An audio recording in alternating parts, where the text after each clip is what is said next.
No vídeo de hoje, nós vamos refutar o Dr. Rodrigo Silva, que é arqueólogo, e o Dr. Marcos Eberlin, que é químico, demonstrando que os dois não sabem o básico de suas profissões, a qual eles possuem doutorado. Sim, porque se eles souberem, eles estão agindo na mais pura desonestidade com o público cristão.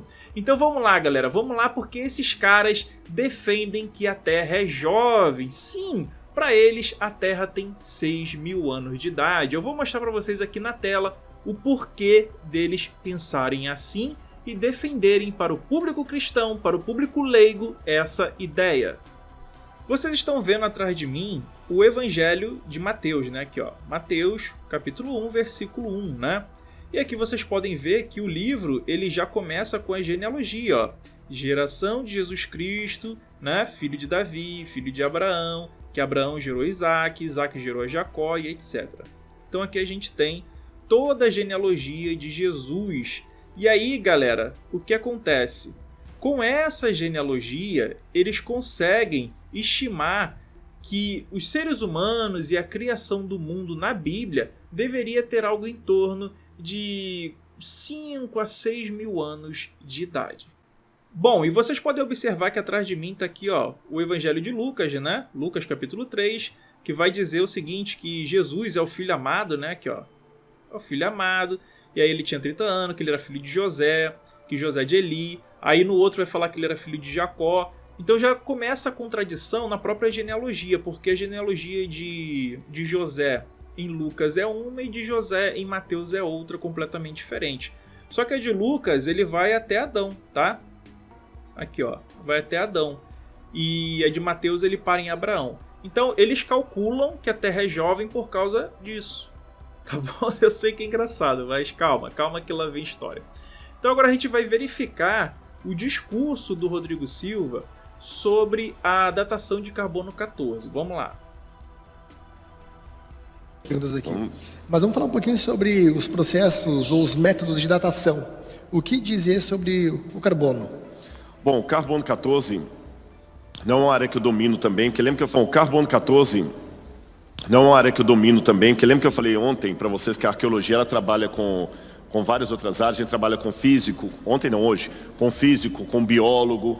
A gente tem no grupo, por exemplo, às vezes até médico. Porque dependendo da ossada que encontra, eu não sei falar para você se é uma tíbia ou se é um... Reparem só, ele falou que não é uma área que ele domina e que ele precisa da ajuda de outros profissionais de outras áreas. Então, por qual motivo ele fica palpitando sobre datação se não é uma área que ele domina e que ele tem que pedir ajuda para os outros, né? Você já repara a tendenciosidade do Rodrigo Silva aí. Vamos lá. Um fêmur, um pedaço de tíbia ou de fêmur está quebrado, mas aí vai um biólogo, um anatomista, um médico. E no caso do carbono 14, a gente só leva a amostra para o laboratório e eles trabalham. Mas, grosso modo, o carbono 14 ele trabalha assim. Você sabe que o Sol emite, através da nossa atmosfera, moléculas de C12 e C14. Carbono 12 e carbono 14. E essas moléculas de carbono 12 e carbono 14, elas são absorvidas pelas plantas, pelos vegetais. Pela planta e pelos vegetais. Aí, por isso que a planta provoca a fotossíntese, porque à noite ela libera o gás carbono, aquela coisa toda. Quando eu vou e como uma maçã, esse carbono... Reparem como a explicação dele não é uma explicação firme, porque ele não está dominando o assunto. Então esses caras agem assim, eles palpitam naquilo que eles não dominam e falam muita coisa errada. Uma coisa é você falar de uma área que você não domina e falar certo. Outra coisa bem diferente é você querer refutar uma área que você não domina falando coisa errada. Mas vamos lá. A molécula de carbono que a planta adquiriu da atmosfera entra para o meu organismo através da alimentação. Só que o C12... O C14 é estável, o C12 não. Opa! Ele começa a decair para transformar no outro elemento. Como é que é? Eu vou voltar aqui pra gente ver, ó. O C14 é estável, o C12 não. Só que o C14 é estável, o C12 não. Opa! Ele começa a decair para transformar no outro elemento químico. Então você tem os É ao contrário, Rodrigo Silva. O C12 ele é estável. Ele tem 6 prótons e 6 nêutrons, tá? E por isso que ele é C12. 6 prótons com 6 nêutrons dá 12, tá? O C14, né, tem também o C13, eu já vou explicar isso aí para vocês. O C14, ele é instável, então é o C14 e não o C12 que sofre o decaimento. Ele que é o radioativo da história, tá? Vamos lá. Dois aqui e um começa a decair. Só que quando você fizer a próxima refeição, iguala. Aí começa a decair, quando você faz a próxima refeição, iguala. Estou explicando de uma maneira bem simplicista, viu? Só que quando você morre, você para de alimentar. Então você não repõe mais aquilo.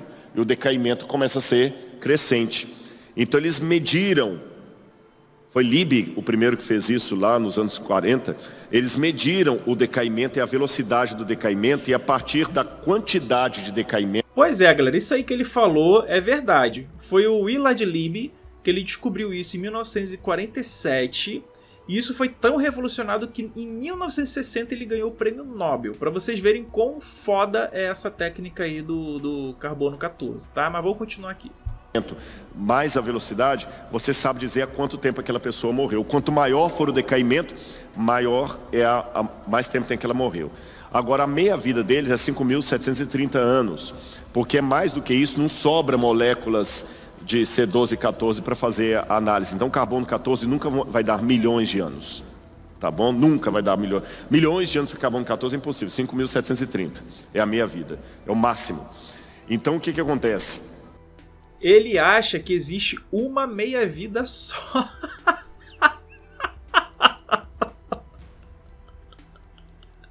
Galera, o Rodrigo Silva, cara, esse cara aí, ele e o Ebel é químico, cara, ele deveria saber disso. E o Rodrigo Silva, ele é arqueólogo, ele deveria saber disso também, porque para você datar ali um caixão, por exemplo, feito de madeira, para você datar alguma coisa que é orgânica, qualquer coisa nesse sentido, você usa a técnica do carbono 14, tá? Você usa outras técnicas também, que eu já vou explicar para vocês, mas o carbono 14 é o beabá, é o básico, tanto da arqueologia quanto da química. Só que os dois, o Tico e o Teco, o Pink e o Cérebro, eles não entendem o processo. Então ele acha que tem uma meia-vida só. A meia-vida, galera, nossa, cara, a meia-vida é tipo assim, é quando você tem uma quantidade, por exemplo assim, digamos que você tem 1 kg de um material. Então, aquele material, depois, quando ele cair uma meia-vida, ou seja, tiver um decaimento pela metade, ele vai passar a pesar, por exemplo, 500 gramas daquele material, entendeu? Então é assim que funciona a meia-vida. Então você tem várias meias-vida, não é uma só como ele dá a entender. Então o método de datação por carbono 14, ele tem aí aproximadamente umas 10 meia-vidas. E isso vai dar pra gente algo em torno de 50 mil anos. E isso não vale só para o carbono 14, mas todas as meias-vidas dos outros materiais. Tá? Isso aí é algo que é uma regra para todos os outros. Então, entendendo o funcionamento do decaimento do carbono 14, você vai entender dos demais. Mas isso eu já vou explicar. Vamos continuar aqui. Para você trabalhar a peça, você tem que queimar a peça. Existem algumas técnicas de datação por carbono que não são destrutivas, mas elas são muito inéditas e muito caras. Então, se eu quiser pegar, por exemplo... Aí outro detalhe, o carbono 14 só funciona... É um pedacinho só, galera. Por isso que lá no sudário de Turim, pegaram só um quadradinho bem pequenininho, distribuíram para 3 laboratórios diferentes e descobriram que ele era da Idade Média por 3 laboratórios diferentes, com a datação do carbono 14, tá? Então não precisa ser uma enorme quantidade. Não, um pedacinho pequeno você já consegue fazer isso. Material orgânico. Embora também no mármore se pode encontrar alguma coisa, não vou entrar nesse mérito da questão, mas assim, de maneira geral, é material orgânico. Eu vou usar carbono 14. Galera, preste atenção nisso aí que ele falou. É só material orgânico que você usa o carbono 14, tá? Por qual motivo? Porque enquanto o indivíduo está absorvendo o carbono 14 em sua vida, a porcentagem ela é estável. Quando ele morre, começa o decaimento. E aí começa a contar o relógio. Então... né? Se você não tiver um organismo vivo, fica muito complicado você usar esta técnica de carbono 14 para datar outras coisas, tá bom? Ossos, pedaço por exemplo, não dá pra fazer carbono 14 com cerâmica, a não ser que na cerâmica tenha palha, por exemplo. No tijolo você encontra uma palha ali e dá para datar a palha. Vocês entenderam? Uma semente, alguma coisa assim. Então é pelo decaimento. Agora, o carbono 14 ele não afeta a cronologia bíblica. Aí seria mais as técnicas mais radiológicas, mais de grandes eras, que também podem ser vistas por outra ótica, como por exemplo, estudem os radiohalos de polônio. Não. Os radiohalos de polônio são muito interessantes. Do Gendry, Dr. Gendry, um físico, e os radiohalos de polônio, eles contradizem a ideia de que a Terra tem bilhões de anos ou milhões de anos.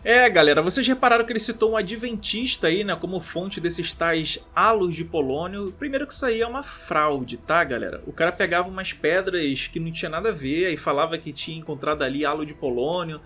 No máximo que isso aí quer dizer é que você encontrou um rastro de polônio. No máximo. Mas o que acontece? Até isso não passou por nenhuma metodologia científica. Prestem atenção no quanto que isso aí que ele falou é furada. Primeiro, que ninguém consegue reproduzir isso em laboratório nenhum do mundo. Isso aí, ó, por exemplo, o Marcus Erbelin, que é químico, ele poderia tentar reproduzir no laboratório dele. Por que ele não faz isso? Porque isso não existe, isso é caô, isso foi uma fraude que os adventistas usam para enganar o público leigo comum em relação a essa questão da Terra jovem. Tá, galera? Isso aí é pseudagem, isso aí não existe, isso daí é uma fraude, foi uma farsa de um adventista, beleza? Quer provar que eu tô errado? Reproduz em laboratório. Não tem como, tá? Vocês têm amigos aí que são capazes de fazer isso, então reproduz em laboratório isso aí. Não dá. Ninguém consegue fazer isso, isso daí foi uma invenção. Galera, para vocês entenderem carbono 14, eu tenho que explicar para vocês sobre os isótopos. Vamos lá, o que é um isótopo? O isótopo é o mesmo átomo, por exemplo, o átomo de carbono, que nem a gente está falando aqui, né? E aí, o que acontece com esse átomo de carbono? Ele vai manter, para os diferentes isótopos, o mesmo número atômico, tá? Então vai ser assim, ó, sempre 6 prótons. Sempre 6 prótons. Vai ter 6 prótons em todos eles. O que muda aí nesse caso, então? É o número de nêutrons. Por exemplo, o C12, que é o mais abundante, o mais comum, e é o que é estável, ele vai ter 6 prótons e 6 nêutrons. Os outros quase 2% ali nós vamos ter de C13. E o que seria o C13? O C13 eu vou explicar de uma maneira bem simples, você vai entender. Pensa no átomo de carbono, tá? Com 6 prótons, e ele tem os 6 nêutrons, certo? Ele tem 6 nêutrons. Aí ele recebe mais um nêutron. E agora ele vai ter não mais 6 nêutrons, agora ele vai ter 7 nêutrons, tá? Então quando você soma 6 prótons com 7 nêutrons, você vai ter o carbono 13, entendeu? E o que seria o famoso carbono 14? Galera, para explicar sobre carbono 14, o processo ele é um pouco diferente, porque você tem que entender sobre nitrogênio 14. Exatamente, olha só. O que é o nitrogênio 14? Ele vai ser o átomo de nitrogênio contendo 7 prótons. Olha, já não é 6 que nem o carbono. Presta atenção nesse número, né? Ó, nitrogênio, 7 prótons. O carbono, 6 prótons. Presta atenção nisso, tá? E ele vai ter 7 nêutrons.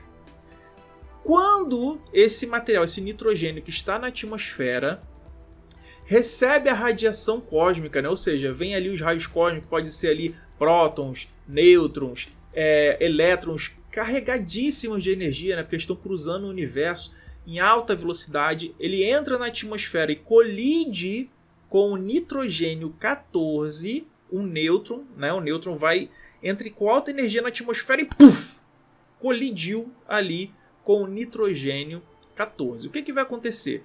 Esse nitrogênio 14 ele vai ganhar esse nêutron, né? E aí ele vai passar a ser nitrogênio não mais 14, agora ele vai ser nitrogênio 15. Você está entendendo? Preste atenção, só que nessa fase o nitrogênio 15 ele se torna extremamente instável. E aí ele vai expulsar um próton. E lembra que eu falei que a base do nitrogênio era ter 7 prótons. Se ele tinha 7 prótons, perdeu um próton, quantos prótons ele ficou? 6. E quem é que tinha 6 prótons? Exatamente, o carbono. Então ele passa a ser não mais nitrogênio e agora ele passa a ser carbono. Só que agora ele vai possuir não mais os 6 nêutrons ou 7 nêutrons do carbono 12 e do carbono 13. Ele agora vai possuir 8 nêutrons. E aí se você pega 8 e soma com 6, você tem o famoso número 14. Então é assim que se constitui o carbono 14 de forma natural. Entendido isso? Beleza. Agora que você entendeu isso, eu quero que você entenda outra coisa. Esse carbono que fica na atmosfera, muitas das vezes ele se liga com oxigênio, aí nós temos o famoso dióxido de carbono. As plantas absorvem ele, tá, da atmosfera para fazer a fotossíntese. As plantas elas têm, né, uns orifícios chamados chilos, tá, onde entra esses gases para eles poderem fazer ali o seu próprio alimento. Nesse processo de fotossíntese, a planta ela vai incorporar em sua estrutura, né, tanto ali na madeira, nas folhas, né, esses nutrientes, esse material, tá? Então essa planta vai ser composta ali do carbono 12, do carbono 13, do carbono 14, tudo isso. E aí, imagine que um animal ele veio comer a folha da planta. Então, como aquela planta tinha ali na sua composição carbono, aquele animal absorveu o carbono de forma indireta. Imagine que a gente, como o Rodrigo Silva falou, comeu uma maçã. A gente está absorvendo o carbono de forma indireta. E como essa quantidade de carbono ela é constante, ela é produzida de forma constante por causa da quantidade de raios cósmicos, nós conseguimos sempre ter essa taxa constante, tá? E essa taxa aí ela vai ser ótima para a nossa régua. E aí o que acontece? Sempre que o animal ele está comendo, ele está absorvendo esses diferentes isótopos de carbono, o carbono 12, o carbono 13, o carbono 14, todos eles, tá? Só que o carbono 14, diferente do que o Rodrigo Silva falou, ele é instável e o carbono 12 ele é estável, tá? Então, nesse caso, o que você tem que pensar é o seguinte: enquanto nós estamos vivos, nós estamos comendo, nós vamos ter uma taxa constante de carbono 14 em nosso organismo de 10 partes por bilhão, 10 ppb, 10 partes por bilhão. Então, a cada bilhão de átomos em nosso corpo, nós vamos ter 10 de carbono 14. Isso é constante, tá bom? Isso não muda para nenhum ser vivo. A partir do momento em que um ser vivo morre e ele não absorve mais esse alimento, esse carbono 14 ele vai começar a decair. Ele vai decair. E aí, nesse decaimento, é o que chamamos de meia-vida. E não tem só uma meia-vida, como o Rodrigo Silva falou. É uma vergonha. Ele deveria entender disso, tá? Porque isso aí faz parte da profissão dele e também faz parte da profissão do nosso queridíssimo Marcus Eberlin.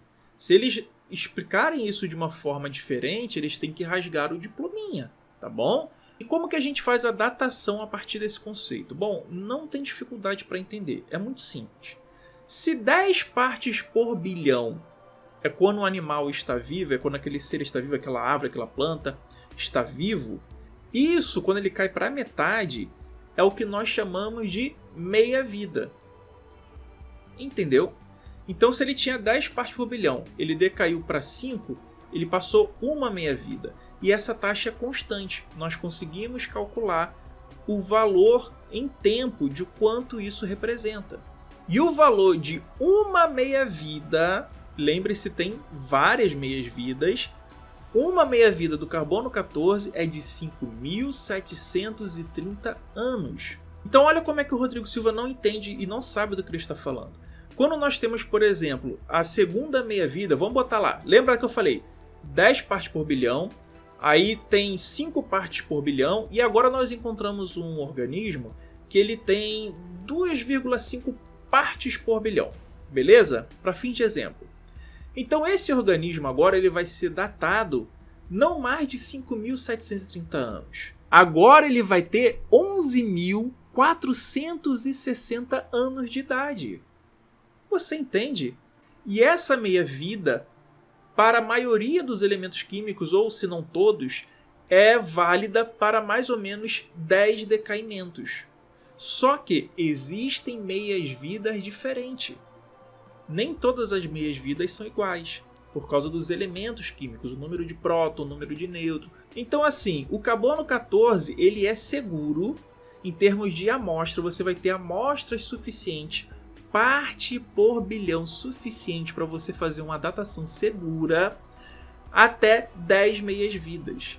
É quando você vai ter ali, por exemplo, no caso do carbono 14, uma datação que vai até 50 mil anos. Você pode esticar um pouquinho ali, com equipamentos modernos, 60 mil anos, tá? Então assim, o carbono 14 ele é extremamente eficiente para a datação de material orgânico dentro dessa faixa. Passou disso, significa que não tem mais meias-vida?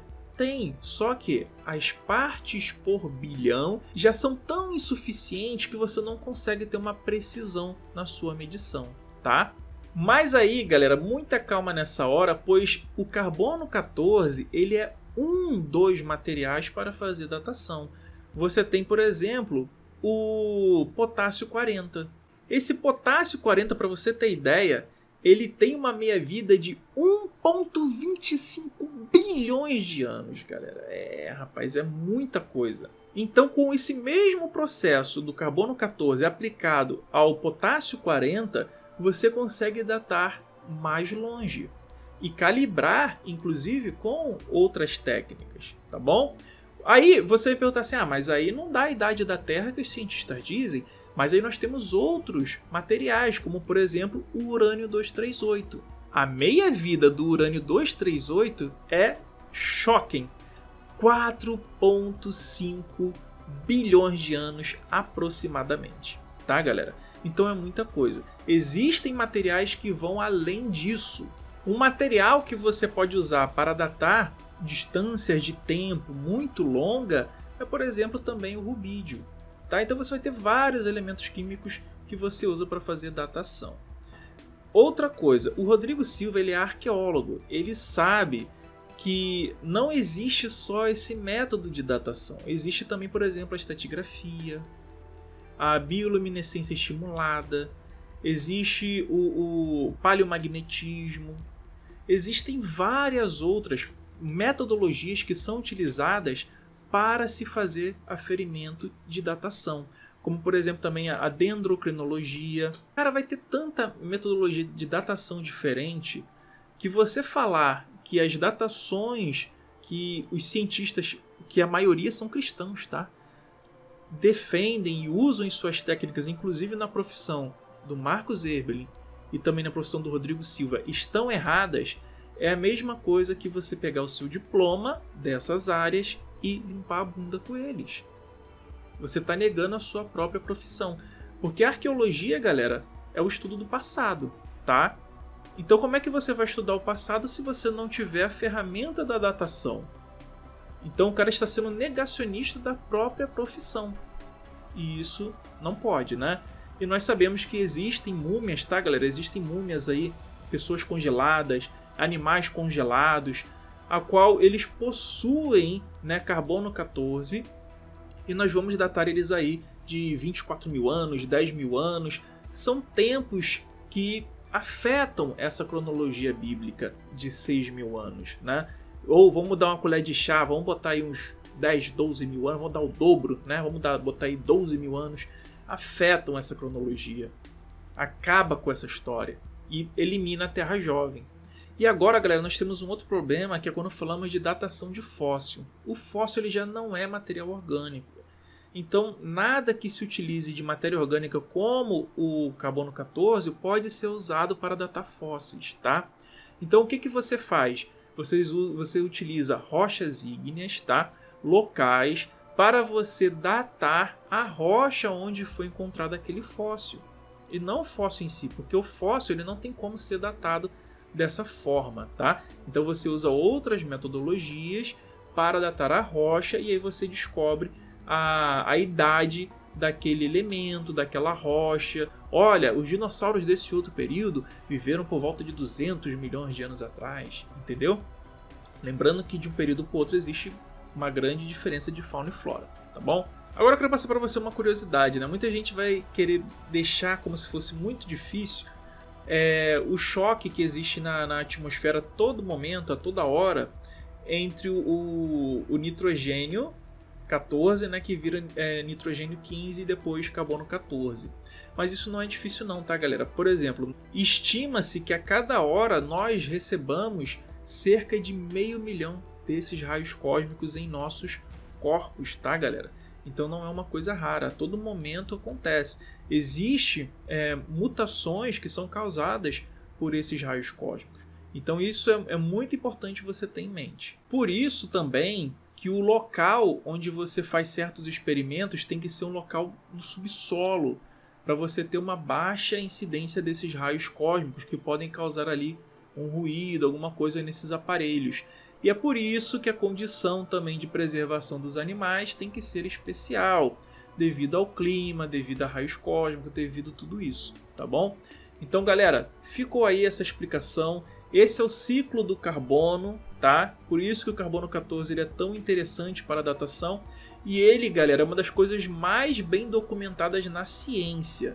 Se o Rodrigo Silva e o Marcos Erbelin querem me refutar, produzam um artigo mostrando que o carbono 14 é falho, né? O Erbelin consegue fazer isso, ele tem laboratório, ele é químico, ele poderia demonstrar isso e ganhar um prêmio Nobel, assim como Lieb, né? Mas por que ele não faz? Porque ele sabe que essa metodologia de datação é verídica e que o que ele está fazendo é pseudagem. Se ele não sabe, ele tem que rasgar o diploma, porque isso é o beabá da química, assim como o Rodrigo Silva deveria rasgar o diploma, porque arqueologia é o estudo do passado. Se ele não usa essas metodologias de datação pelo K40, pelo carbono 14, não está conhecendo essas técnicas, então ele está invalidando a própria carreira, né? Então é complicado. Então eu espero que vocês reflitam, né? E eu espero que esse vídeo tenha sanado a dúvida de vocês sobre datação de fósseis, sobre datação do carbono 14, como é que funciona. O que eu falei do carbono 14 você pode transferir para a maioria dos outros isótopos, tá? Que vai funcionar da mesma forma, vai diferenciar a meia-vida, né? Como eu expliquei. E agora vai aparecer 2 vídeos aqui para você clicar e continuar comigo. Escolha um deles e continue comigo até o final. Um grande abraço, valeu, falou, fui, tchau, tchau, tamo junto!